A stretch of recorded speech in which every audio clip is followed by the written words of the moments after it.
Eu sou a Cristiane Rezende, da TV Livro, um Zoom literário, do grupo editorial Escortece. A Escortece edita, imprime e comercializa livros desde 1982.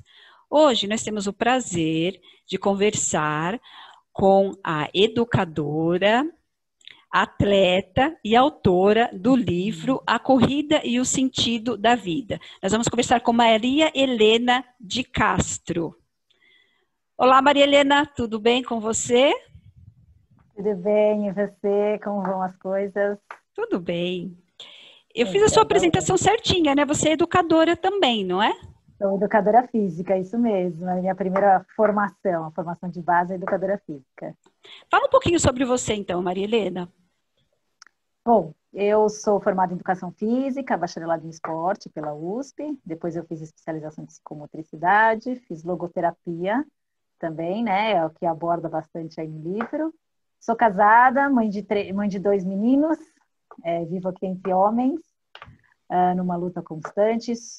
Pratico a corrida, meu esporte é paixão. Tenho uma assessoria esportiva também, onde eu trabalho com crianças e adolescentes, onde eu trabalho com justamente com essa questão da formação através do esporte. E trabalho também com mulheres que estão iniciando aí na vida esportiva, que querem correr e que entendem que a corrida pode ser aí um caminho de uma vida mais saudável. Bacana, bacana. Maria Helena, eu li o seu livro, né? Gostei muito do livro. Eu esqueci de falar lá na apresentação que o livro da Maria Helena está à venda nos sites das livrarias Asa Bessa, Livraria do Mercado, Lojas Americanas, Estante Virtual e Submarino. Então, quem se interessar, é só entrar lá e fazer a solicitação, né? E eu achei assim, muito interessante o seu livro, porque ele, embora ele fale da corrida, né, a corrida e o sentido da vida, você traça um panorama entre a vida psicológica e a vida física. Você faz uma amarração entre esses dois assuntos, né? E aí isso vai deixando o livro muito gostoso de ser lido. Conta um pouco para a gente sobre como foi o processo de criação dessa escrita, né, desse livro, o caminho que você fez para a pesquisa, né, desse livro, e como que surgiu aí o interesse pela corrida e por esse assunto. Então, na verdade, esse livro, Cris, ele foi fruto de um trabalho de conclusão de curso da especialização em logoterapia, né? Então, quando eu fui procurar logoterapia, na verdade, porque eu tenho uma formação muito motora, né? Então, é a psicomotricidade, a educação física, é tudo muito motor. E eu achava que precisava de algo mais voltado para esse lado psicológico. E fui procurar, acabei na logoterapia. E quando foi para fazer o curso o trabalho de especialização, né, no final, o trabalho realmente de conclusão de curso, me veio a ideia de escrever sobre a psicomotricidade, não foi nem sobre a corrida. E aí o meu orientador na época falou, não, eu acho que a corrida tem mais a ver com você é a corrida em pessoa, né? Aqui todo mundo te conhece como a corredora, então por que não trabalhar sobre a corrida? E eu comecei a desenvolver esse trabalho tem uma história muito bonita, na verdade, porque quando eu comecei a escrever esse trabalho, quando eu fui para esse lado do sentido da corrida, né, dessa corrida, não como técnica corrida, mas como corrida como essência, foi muito difícil para mim, porque não existe literatura a respeito disso. Então, é muito difícil você escrever algo que você não tem literatura, né? Então, eu comecei a desenvolver o trabalho e quando eu acabei o primeiro capítulo, eu decidi que eu não ia mais escrever sobre esse livro. Sobre esse assunto, né, na verdade. E procurei o meu orientador dizendo para ele que eu realmente não tinha como escrever sobre isso. E antes que eu dissesse para ele que eu ia finalizar, que eu não ia mais, que eu ia mudar de assunto, ele me disse que precisava falar algo muito sério comigo, me pediu desculpas e me disse que ele tinha mandado essa primeira parte do trabalho para o irmão dele ler, porque ele achava que poderia ajudar muito. O irmão dele, que estava passando por uma recuperação, ele estava com câncer e que estava muito deprimido, que era uma pessoa que corria antes e que ele achava que isso ia ajudar muito a ele. Bom, e aí, frente a isso, eu falei, bom, não tenho como dizer para ele que eu não vou mais escrever, né? E realmente levei a cabo como uma missão mesmo, como acabar esse trabalho frente a tudo aquilo que ele tinha me dito. onde eu achava que eu poderia, de repente, realmente fazer a diferença na vida de outras pessoas. E aí acabei o trabalho veio com muitos depoimentos, e quando eu fui defender na banca esse trabalho, foi um dos pedidos dos professores orientadores que transformasse isso em livro. E aí eu levei na brincadeira, né? Na época você fala, livro, tá bom, imagina, isso não vai virar um livro. Só que aquilo ficou comigo, e aí eu resolvi trabalhar em cima disso, e, e aí teve todo um trabalho muito difícil também, porque o trabalho passou por mão de outras editoras que acabaram falindo, e assim, eu já não sabia mais o que fazer, até que realmente a Scortese acreditou muito no trabalho e falou, não, vamos tirar isso do papel, né? Vamos realmente colocar esse sonho aí para frente. E é assim que o livro está aqui, né? E deu certo, né? Que bom, né? Que bom que te motivaram a continuar com o livro, porque o livro realmente é um livro muito bom. Você começa trazendo um pouco, dando uma pincelada na questão histórica, né? Depois você vem com a fundamentação teórica, mesmo até tendo esse abraço com a questão da psicologia e os relatos. E o que eu achei assim, bem interessante no livro é que, embora fale de corrida, ele serve para todos os públicos, né? Para todas as pessoas que, praticantes ou não de esporte, pessoas que de repente não estão ainda com essa atividade, né? Mas que dá uma levantada no ânimo, né? Eu estou falando enquanto leitora, porque eu terminei de ler o seu livro e eu precisei caminhar. Na verdade, eu acho que ele é uma chamada realmente para esse sentido do que pode ser, né? Uma atividade física, um esporte. Mas, assim, eu acho que acima de tudo, não só o esporte, mas tudo que a gente faz na vida, né? Tudo que se cria, tudo que se vive, né? Eu acho que se a gente conseguir encontrar um sentido para tudo o que se vive, tudo que se passa na nossa vida, fica um pouco mais feliz, né? Tem um momento aí no livro que eu coloco, entendeu? Essa questão, inclusive, da felicidade, né? Isso eu tenho lido, tenho estudado cada vez mais. A partir do momento que eu busco única e exclusivamente a felicidade, eu posso me perder nesse caminho, né? Porque eu estou com uma busca exclusiva de uma felicidade que eu nem sei exatamente qual é. A partir do momento que eu busco um sentido naquilo que eu estou realizando, naquele que eu estou vivendo, na relação com o outro, faz-se mais fácil encontrar essa felicidade, porque isso te dá uma paz muito grande, né? E o esporte é mais ou menos isso, né? Eu brinco com as minhas alunas muitas vezes, falo, eu tenho dor no joelho, eu tenho dor no quadril, não, eu não posso correr. Não, você pode correr, correr é natural do ser humano, né? Você pode caminhar, você pode correr, mas você tem que encontrar um sentido realmente naquilo que você está fazendo. Eu não pretendo ser uma atleta de ponta, mas eu pretendo me satisfazer com isso, né? E é interessante, né? Porque no histórico da corrida você vê todas as fases pelo qual a corrida passou, né? Antigamente era uma coisa necessária para a sobrevivência, né? Hoje já não é para sobrevivência, já entra como essa tensão aí do dia a dia, né? Que as pessoas procuram uma adrenalina a mais, né? Para se satisfazer ou algo mais. Muito legal. Você traz bastante essa questão do esporte como uma questão de autorrealização, né? É um Isso. caminho para as pessoas estarem buscando isso, né? E é quando você encaixa essa Exato. questão da felicidade, né? É, Quando você vê nos depoimentos, dá para ver muito bem isso, né? O que essa corrida, como muitas vezes você nem acredita nessa corrida, ou você nem acredita, de repente, em coisas que você está fazendo, e como isso realmente traz o que você está falando, da autorrealização, né? E essa autorrealização do ser humano é com que faz com que ele encontre essa paz, essa tranquilidade, essa felicidade, né? Que pode ser interpretada aí de N maneiras. Mas eu acho que essa paz interior, né?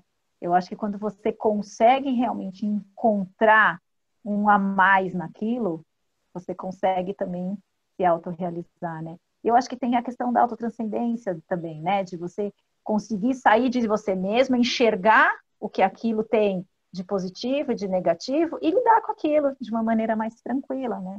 Então, eu brinco muito com as minhas alunas quando elas me perguntam: você também fica cansada? Você também tem dor?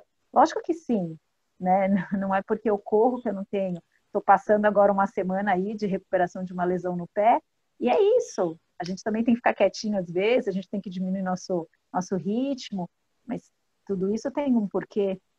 E não é fácil, realmente, né? Você encontrar, você ir atrás e você parar para pensar tudo isso, né? E eu acho que isso está faltando muito, né, Cris, nas pessoas. Eu acho que se a gente pensar agora nessa fase que a gente está vivendo, né, como é difícil as pessoas encontrarem realmente esse sentido, né? Como está faltando isso, né? Olhar para o outro, olhar para a vida, olhar para as coisas e encontrar esse sentido verdadeiro, né? Então, qual é realmente o sentido da sua vida, né? Ok. O que te faz viver, né? O que te faz seguir além disso, né? Bacana, e aí você traz a questão que o esporte pode fazer com que a gente se aproxime muito disso, né? E tem uma parte no seu livro que você fala do quanto o esporte aproxima o ser humano a alguns detalhes que a gente foi perdendo ao longo da nossa evolução, né? Que é essa coisa do movimento, né? Do se movimentar, né? Do ir em busca, né? E hoje em dia a gente Isso. vive uma inércia muito grande, né? E a internet, de uma certa forma, veio favorecer essa inércia, né? Exato. Você sabe que assim, eu sou psicomotricista, trabalho com crianças e jovens também e faço atendimentos particulares. E é impressionante de ver o que está acontecendo, principalmente agora nessa fase, né? Onde as nossas crianças e jovens estão o tempo todo na internet por conta das aulas online. Então, assim, você tem tido uma queda em termos de rendimento motor. E quando eu falo rendimento motor, eu não estou falando rendimento de esporte de alto nível, não é isso. Mas são atividades básicas do nosso dia a dia. Então, por exemplo, as nossas crianças não estão conseguindo escrever, porque elas ficam o dia inteiro digitando no computador. E aí Sim. você fala, mas isso é importante? Sim, porque o ato motor, ele é o ato mais refinado dentro de um desenvolvimento motor. Então, você pega um desenvolvimento motor global e você vai para um motor fino, o ato de escrever é o mais refinadinho que a gente tem. Então, por exemplo, eu tenho um paciente que fazia 3 meses que eu não atendia, por conta da quarentena. Voltei a atender. A primeira questão do pai foi, eu não estou preocupada com ele em termos de coordenação motora, mas em termos de tônus. Então, esse menino foi andar de bicicleta com o pai e não conseguiu andar de bicicleta porque ele não tinha força. Então, olha onde a gente está chegando, né? Ok. E ontem eu conversava com uma psicopedagoga e a gente falava justamente por isso. A gente tem os dois extremos, a falta de e o excesso de. Então, né, vamos colocar aqui antes dessa questão toda, dessa fase que a gente está vivendo, mas o excesso de atividade física que as nossas crianças fazem, né? O excesso de agenda lotada, então eles se transformam em pequenos empresários e têm agenda lotada o dia inteiro. Isso também acaba tendo uma série de consequências negativas para a formação dessas crianças também.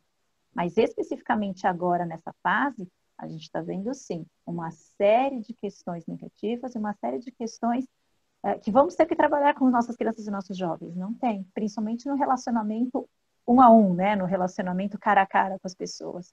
Porque é tudo virtual, né? Tudo virtual. Infelizmente. Fala aqui pra gente, né, Maria Helena, dentro da sua experiência, tanto o trabalho com jovens quanto com crianças, qual que é a dica que você deixa tanto para os educadores, né, quanto para os professores, né, professores de educação física, quanto para os pais, né, como lidar com essas crianças e com os jovens nessa fase e até mesmo depois que passar, né, por conta de tudo isso que a gente está vivendo agora, mas também porque é um processo que já vinha se. A pandemia, ela deixou isso mais forte, mas de uma certa forma isso já existia, né? Vem acontecendo. Isso. Exato. Na verdade, eu costumo dizer muito, Cris, que é assim, nós somos o exemplo, tanto para os nossos filhos, como nós, como educadores físicos, para os nossos alunos, né? Então, eu canso de ver professores na área de educação física que trabalham com o que a gente chama de quarteto fantástico, que é o futebol, o basquete, o handebol e o vôlei. É muito fácil você dar uma bola para uma criança e mandar ela se virar e jogar, principalmente para alunos do ensino médio, por exemplo, né? O difícil é você realmente organizar uma aula, pensar no que aquilo vai ser benéfico. E aí eu trago um exemplo para você aqui que, assim, me impressionou realmente o professor de educação física do meu filho de 12 anos, onde ele estava trabalhando com eles, trabalhando aeróbio e anaeróbio, explicando a diferença entre os dois trabalhos. Então, ele trabalhou com a turma online, via quiz. Ele fez um quiz com a molecada, e a molecada gritava, se divertia por conta disso. Só que depois ele fez a molecada fazer exercício. Então, ele começou a mostrar para a molecada que aquele exercício que eles estavam fazendo era anaeróbio e que outros exercícios eram aeróbios. Então, se perguntar para o meu filho de 12 anos o que é um trabalho aeróbio ou anaeróbio, ele sabe dizer direitinho, ele sabe exemplificar, inclusive. Ele tem 12 anos, mas olha que fantástico ele conseguiu fazer. E eu vejo as aulas de educação física dele, ele sai molhado de suor. E ele não precisa de uma bola para fazer isso.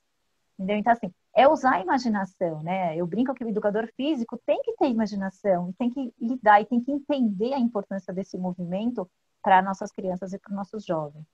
E para os pais, eu costumo dizer que, assim, vocês têm que ser o exemplo. Então, aquele pai, aquela mãe que não fazem nada, que não acham que é importante e que ficam sentados no sofá bebendo o fim de semana inteiro, realmente vão ser, de certa maneira, um exemplo negativo para os seus filhos. Então, é importante sair, dar uma volta de bicicleta, andar de patins. É tanta variedade que a gente pode fazer, né? Então, por exemplo, meu marido é uma pessoa que adora no domingo sair de São Paulo. Então, ontem nós estávamos numa fazenda em Itu, que é uma ex-fazenda de café, de plantação de café, com as crianças soltas, eu subindo na árvore com meu filho menor. Então, assim, são bobeiras que a gente fala, mas que está se perdendo realmente. Então, o subir na árvore é uma coisa tão simples, né, da nossa infância, e que eles não têm possibilidades. Então, promover isso para os nossos filhos, eu acho que é o maior bem que a gente pode deixar realmente para a vida deles. Helena, para encerrar, eu gostaria que você dissesse para mim, tem uma coisa que eu achei assim muito interessante no seu livro, que vale para o esporte, né, e para os jogos de uma maneira geral, que é essa questão da competição, ela ser, acho que primordialmente com consigo mesmo, né? Fala um pouquinho disso para a gente. Sim, na verdade, a gente tem vários exemplos de técnicos, né, que abordaram sobre essa questão. Eu acho que a partir do momento em que você tenta ser melhor em qualquer coisa que você faça, né, que você estabeleça essa competição acima de competir com os outros, mas com você mesmo, para que você cresça, para que você melhore, para que você seja algo a mais do que eu sou hoje, é extremamente benéfico, né? Lógico que isso não pode ser uma coisa de não, preciso melhorar, eu preciso melhorar, eu preciso melhorar. Mas não, essa coisa de, por exemplo, na corrida, isso que é gostoso, né? Então eu vou fazer uma prova, poxa, a minha meta é melhorar. Não interessa se o outro vai fazer num pace de 4,5, num pace de 5. Eu vou melhorar o meu tempo, eu vou melhorar meu rendimento naquele momento. E isso a gente tem vários exemplos, né? Quando você trabalha em esportes individuais, é fácil você fazer isso, né? No esporte coletivo, é um pouco mais difícil. Mas, a partir do momento que eu melhoro o meu rendimento, eu consigo ajudar a melhorar o rendimento dos outros também, né? E eu costumo falar isso para minhas alunas. Não se comparem a outros. Comparem-se a você mesmo. Conheçam-se, né? Vocês se conhecendo, vocês conseguem também trabalhar. E a gente sempre tem o que melhorar em nós mesmos, né? Não tem jeito, eu brinco com o meu técnico o tempo todo. Eu sou educadora física, mas eu preciso de um técnico para me passar meus treinos, para me dizer onde eu preciso melhorar, o quão o meu rendimento pode crescer. E quando ele diz, você vai chegar lá, eu olho e falo, tá, vou. Mas não é, ele tá no papel dele como educador físico também, dizer para mim que eu vou conseguir. E no meu papel dizer, eu vou conseguir passo a passo, mas eu vou fazer. Então, essa competição consigo mesmo é muito importante. No livro eu trago um exemplo, né? Acho que você deve ter lido dos atletas dos Estados Unidos, né? Na competição dos 100 metros Sim. de revezamento, né? Que é super linda essa história, né? A partir do momento que eu penso só em mim, mas não em equipe, eu não pensei em melhorar, mas eu só pensei em fazer o meu melhor de mim, esquecendo ali que existe uma equipe, eu acabo prejudicando a equipe. No momento em que eu consigo trabalhar a minha melhora, mas também em função de uma equipe que precisa ser desenvolvida, eu consigo melhorar o trabalho dessa equipe. Então, é muito bonito isso, né? Porque é um trabalho constante, né? De melhora. E isso não é só no esporte, né? Se a gente for ver. É na nossa profissão, na nossa relação com o outro, é na nossa relação com as famílias. Ontem eu fiquei muito triste de ver, eu estava com os meus filhos, meu marido assistindo a missa, e o padre disse assim, eu deixei uma caixinha de intenções. Mais de 50% das intenções eram pedidos para rezar pela família, pela reestrutura da família. Então, imagina, né, isso conversando até com várias psicólogas, a quantidade de divórcios, a quantidade de separação, a quantidade de suicídios entre crianças e adultos que está tendo, né? Então, quando a gente fala de se superar, é exatamente isso, né? Olhar não o erro do outro, mas onde eu posso olhar para melhorar o entorno também. Bacana. E é difícil, né? Essa é a parte mais difícil. Sim, complicado. Eu concordo com você, é muito bonito tudo, né? Tudo isso. E o seu livro, ele traz essa abertura, por isso que eu disse para você lá no começo que eu li o livro, eu gostei bastante do livro. As pessoas que se interessarem pelo seu livro, fica a recomendação para entrar, então, lá no site das livrarias e comprarem, porque é uma leitura que vale muito a pena. Embora fale de esporte, a gente está, inclusive, dizendo, né, que, olha, vai além disso, né? Pode ser que você saia querendo Sim. praticar algum esporte, mas o livro tem um assunto a mais, né, a ser tratado. Então, achei bem bacana. Vamos para as Você sabe, considerações finais, Maria Helena. Deixa aqui um vamos. recado aqui para os seus leitores, então, né, para as pessoas que estão aí assistindo a gente. Ah, querida, eu queria, na verdade, assim, quando eu escrevi esse livro, eu pensei realmente num livro como esporte, né? Voltado para o meio dos atletas, dos corredores, tudo isso. Mas realmente, com a estrutura desse livro, eu consegui perceber que ele é um livro para todos, né? Mas, acima de tudo, que possa trazer reflexões, muitas reflexões sobre o sentido da vida, sobre o real sentido da vida. E se a corrida, se o esporte for uma parte disso, melhor ainda, né? Vou ficar muito feliz em relação a isso. Mas que ele traga realmente, principalmente através das falas do Viktor Frankl, né? Pelas falas de várias pessoas que fizeram depoimentos, histórias tão bonitas, né? Tão ricas, de pessoas que me entregaram seus depoimentos muitas vezes chorando, porque nunca tinham parado para pensar no que aquilo significava para suas próprias vidas. Então, que o livro possa trazer reflexões profundas sobre esse verdadeiro sentido da vida. Ah, é bacana. Eu agradeço, então, a sua presença, a sua entrevista, por você ter, né, deixado esse espaço aqui para falar com a gente sobre o seu livro, né? Então, lembrando mais uma vez, o livro da Maria Helena Castro está à venda no site das livrarias Asa Bessa, Livraria do Mercado, Amazon, Estante Virtual e Submarino. A TV Livro agradece a presença de todos. Muito obrigada. Muito obrigada, querida.